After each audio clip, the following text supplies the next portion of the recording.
Long ago, there lived a man named Jacob. He was chosen by God, but his life was full of mistakes, fear, and difficult choices. Many years earlier, Jacob had deceived his older brother Esau and taken the blessing that belonged to him. Because of this, Esau became furious and wanted to kill Jacob.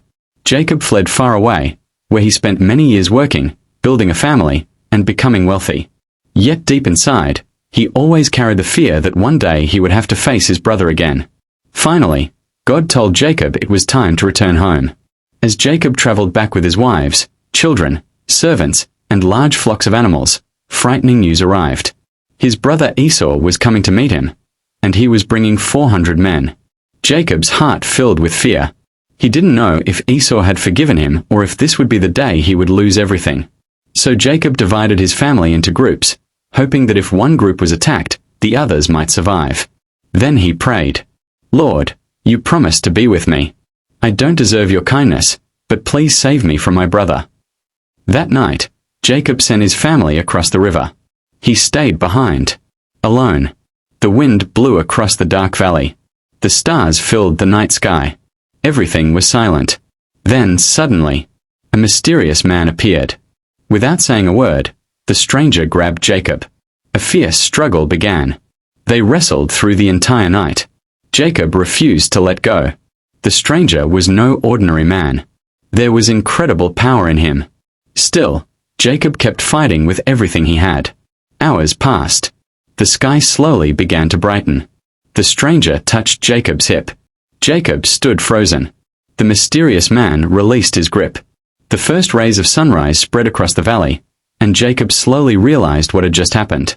His hip throbbed with pain, and every step reminded him that this night had changed him forever. Looking toward the place where the man had stood, Jacob whispered, "I have seen God face to face, and yet my life has been spared."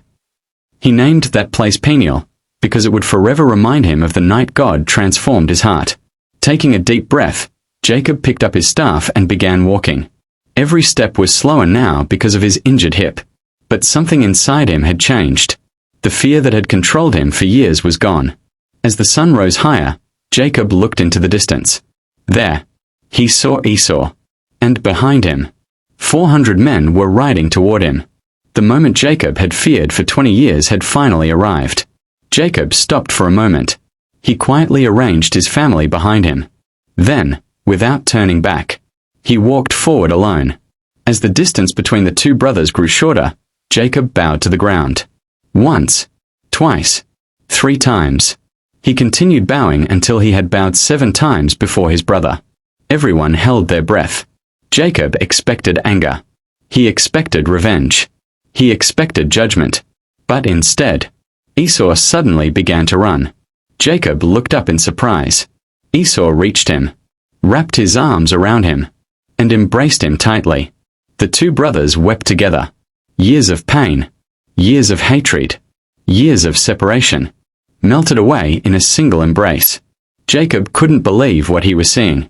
God had already changed Esau's heart long before they met. The blessing Jacob received during the night was now becoming reality before his eyes. Esau held Jacob tightly for a long moment. Neither brother could speak. Their tears said everything that words never could. Finally, Esau stepped back, smiling. "My brother, it's been so many years." Jacob smiled with relief. The fear that had haunted him for decades disappeared in that single moment. Esau looked past Jacob and saw the large caravan. He asked, "Who are all these people with you?" Jacob answered gently, "They are the family God has graciously given to your servant."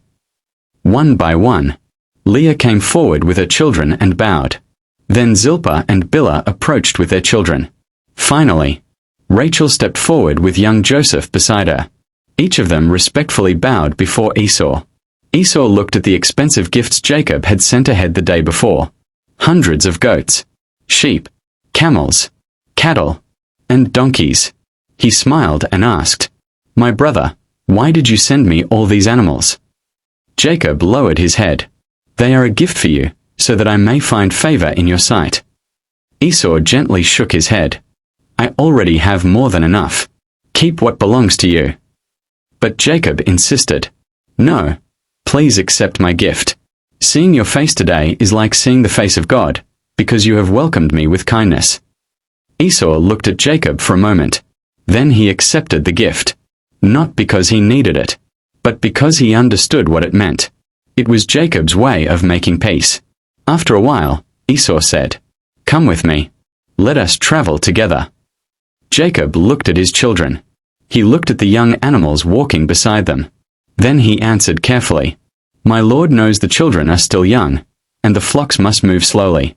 Please go ahead, and I will follow at a gentle pace." Esau nodded. He embraced Jacob one last time. Then he turned and began leading his 400 men back toward Seir. Jacob stood quietly, watching his brother disappear into the distance. For the first time in many years, there was peace between them. Jacob watched until Esau and his men disappeared beyond the hills. The danger was over. For the first time in 20 years, Jacob could finally breathe in peace. He gathered his family and continued the journey God had called him to make. Because of his injured hip, every step reminded him of the night he had wrestled with God. Eventually, Jacob arrived safely in the land of Canaan. Near the city of Shechem, he purchased a piece of land and pitched his tents. There, Jacob built an altar. Standing before his family, he lifted his hands toward heaven and declared, "This place belongs to the Lord, the God of Israel." It was no longer about wealth. It was no longer about fear. Jacob wanted his children to know that everything they had came from God. Days passed peacefully. The family settled into their new home. The flocks grew larger. The children laughed and played across the fields. For a moment, life seemed perfect. But Jacob knew something important. God had not changed his name for no reason. The name Israel carried a purpose. It was a reminder that his family was chosen to become a great nation.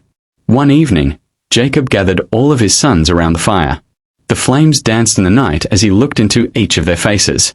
"My sons," he said softly, "never forget what the Lord has done for our family. He rescued me when I was afraid. He forgave my failures. And he kept every promise he made." The boys listened quietly.